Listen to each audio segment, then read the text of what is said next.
उनको विधायक जी, एक चीज और सामने आई है कि वैक्सीनेशन को लेकर अनियमितता हो रही है। आम व्यक्ति रजिस्ट्रेशन के लिए परेशान हो रहा है, उसको स्लॉट नहीं मिल रहा है, वहीं कुछ खास लोगों के लिए स्लॉट खुलवाए जा रहे हैं, तो उस पर क्या निर्णय लिया जा रहा है? ऐसा बिल्कुल नहीं होगा।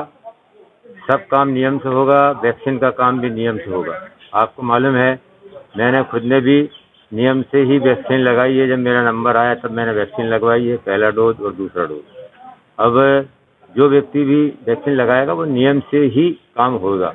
इसमें एक बात जरूर सामने आई थी कि जैसे 200 डोज आए हैं, उसमें से 180 लग चुके हैं, अब 20 बचे हैं, तो 20 को का कैसा विभाजन करना, कैसे किन लोगों को लगाना, इसके लिए भी नियम बने हैं। अनुमति लेना पड़ता है, उसका रजिस्ट्रेशन वगैरह कराना पड़ता है, और फिर अनुमति लेने के बाद वो 20 डोज जो चिन्हित, जिनके नाम चिन्हित किए जाते हैं, उनको ही लगाया जाता है। अगर इससे हटके यदि लगे हैं तो वो गलत हुआ है, और आगे ऐसा गलत हम नहीं होने देंगे। सारी चीज़ें बिल्कुल जानकारी में रखेंगे, और आगे इस प्रकार से नहीं होना चाहिए। नियम से ही काम होना चाहिए, और ऐसे नियम से हटके काम नहीं होना चाहिए।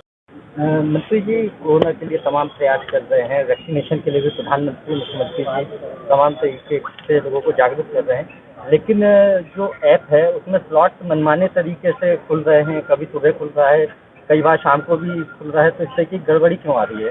देखिए, पूरी व्यवस्थित कार्यक्रम चल रहा है, लेकिन मान लो किसी गांव शहर में 100 लगना है, 200 लगना है।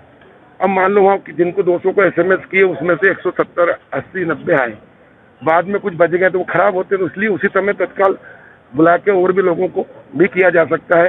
तो वो कहीं अगर जरूरत पड़ती है, एक आधी जगह अपवाद स्वरूप तो वहाँ किया होगा, बाकी बहुत व्यवस्थित चल रहा है। और इसलिए मैं आप सबसे हाथ जोड़ के निवेदन कर रहा हूँ कि ये संकट है, और इसलिए इस संकट को निपटने के लिए हम सबको मिलजुल कर करना होगा, और सब रचनात्मक सोच के साथ सब साथ मिलकर काम कर रहे हैं, तभी हम इस लड़ाई को जीत सकते हैं। और निश्चित रूप से हम इस लड़ाई को जीतेंगे सबके सहयोग से। जो डोज बच रहे हैं, तो क्या ऐसा नहीं हो सकता कि जो अन्य कर्मचारी या आपकी जो समितियां वार्डों में घूम रही हैं उनको प्राथमिकता दी जाए? वो बिल्कुल दे रहे हैं। हमने कोरोना में लगे हुए लोगों को प्राथमिकता दे रहे हैं, कोरोना योद्धाओं को पहले दे रहे हैं। एक्चुअल में हो ये रहा है कि शाम के समय एक पर्टिकुलर टाइम पे कभी स्लॉट खुल जा रहा है और पता ही नहीं लग पा रहा है। बाकी नहीं, अगर कोई कमी होगी तो हम उसको दूर करेंगे। जी,